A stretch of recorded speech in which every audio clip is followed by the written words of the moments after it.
So I was reading about the Seahawks' new offensive coordinator. His name is Brian Fleury, and he was the running game coordinator for the Niners. Yes.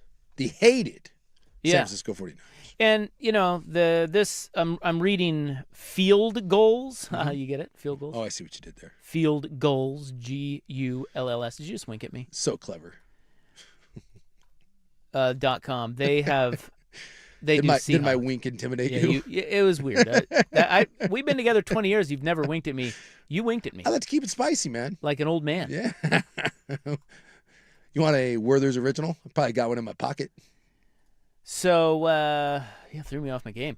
Yeah.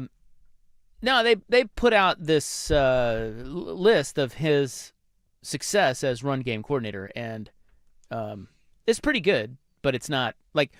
I don't know. I think a lot of people are worried that he's never called plays. Sure.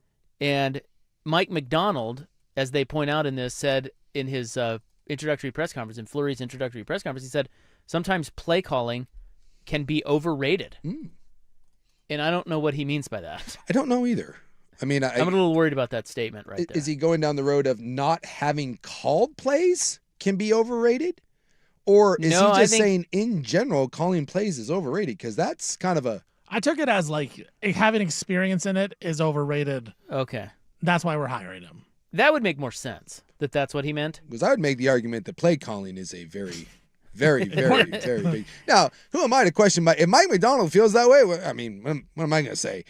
That's true. He just won the Super Bowl. But I would like to point out that Mike McDonald does call the plays for the Seahawks defense, and he calls a brilliant game, and that's kind of a big deal. Now, I will say... in defense of, if that's what he meant, like that it's not a big deal, would I rather have an elite blueprint builder that goes through all week and then have someone that is a little wonky calling plays, or someone that is an elite play caller, but the structure of the offense is kind of a mess or not as dialed? Sure, I'll take the elite blueprint guy, and that makes calling plays a little bit easier, but I kind of assume that calling games is indeed a very, very big deal. And you often see when you do replace your play caller, it can have massive difference. Yeah, he said, here's the quote. This is Mike McDonald on Brian Fleury's lack of offensive play calling experience. Quote, going into it, I do think it's a bit overrated. At some point, all play callers have to be first-time play callers. Oh. You could tell how Brian thinks about the game. Look, you're going to have to grow into any role, but we have a lot of great people around here and a lot of great opportunities for him to get ready to go. I'm really confident he's going to be off and running sooner than later. I'm excited about it. It's going to be a fun process to build this. Okay, so clearly he's saying his lack of play calling experience. Yes. And look, and that is a valid point, that every one of those guys that ends up being an elite play caller at some point didn't call plays. That's true. Yes. And I think that I like the Seahawks are confident in who they choose. That's kind of the thing about McDonald. Yes. Like, nobody was really talking about McDonald. They saw something in McDonald. Mm-hmm. They believed in it, and they hired him, and they stuck. Yeah, and he just won a Super Bowl. Yeah. So they have the benefit of the doubt on these hires. And these sorts of guys that come from the McVay Shanahan tree. Again, if you are a young coach that Kyle Shanahan or Sean McVay farted on at one point, you will get a job in this league because, and vice versa, the Mike McDonald defensive tree. If Mike McDonald farted on you, or Jesse Minter, or Brian Flores, that's really all you have to do is walk through their waft and you will get a job. So the fact that he came from that Niners system, he came from the Shanahan system, that does make it very, very quarterback friendly and does marry the run game with the pass game really well, which is something that Kubiak did really well, and you need to do with Sam Darnold. Sam Darnold is not a guy that's going to beat you on 3rd and 7 on a regular basis. So I think that you're going down that coaching tree and you're plucking someone that has the same philosophy of what you're trying to build. That's probably a bigger role than just going out and finding a guy that has a name. Also, let's call a spade a spade. Finding good offensive coordinators that have experience calling plays that are sitting around without jobs, that's really hard to do. And I'd rather go with a young guy from a good coaching tree in a good situation that just needs a chance or hasn't proven himself yet than some retread that's been fired 7 times.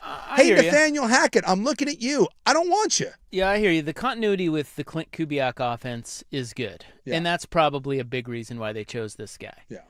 But, Ryan Grubb didn't work out. No. And Shane Waldron didn't quite work out. Nope.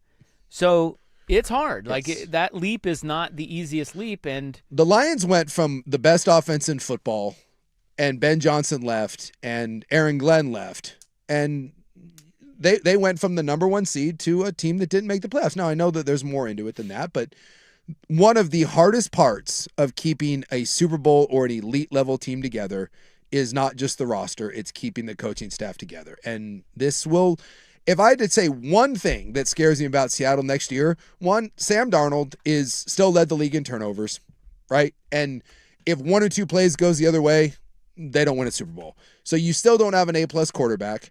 So that would be 1. And 2 is, and they go hand in hand, you lost your offensive coordinator. And having to replace him, if this offense takes a step or 2 back and Sam Darnold takes a step or 2 back because of the new offense, all of a sudden, those razor-thin margins, that's the new team winning Super Bowls and not. That's the biggest question. It's not, the biggest question is not on the field. The biggest question for Seattle is this. This hire will be their biggest impact in the 2026 offseason. all right. Let's get to big hot NFL free agent spending numbers. I am intrigued by what this says. Now this is from overthecap.com. Yes. And the guy's name is... Because I am often critical of the teams that willy-nilly have a bunch of money and they throw it at free agents that don't deserve it. Jason Fitzgerald did this. Okay. Now, the sample size is fairly small. It's 2020 to 2025. Okay, so fine, yeah. It's not that big. No, but but it's current. Yeah. And he did unrestricted and restricted Yeah. free agents. And you are going to find out. Okay, so I'll tease it by saying this. There's one team that signed 59 players in 5 years. There is another team that signed 9 players yeah. in 5 years. I just and this is such a knee-jerk reaction. I will bet on the team that signed 9 players, but I want to see what this says. Meaning being better. Being better.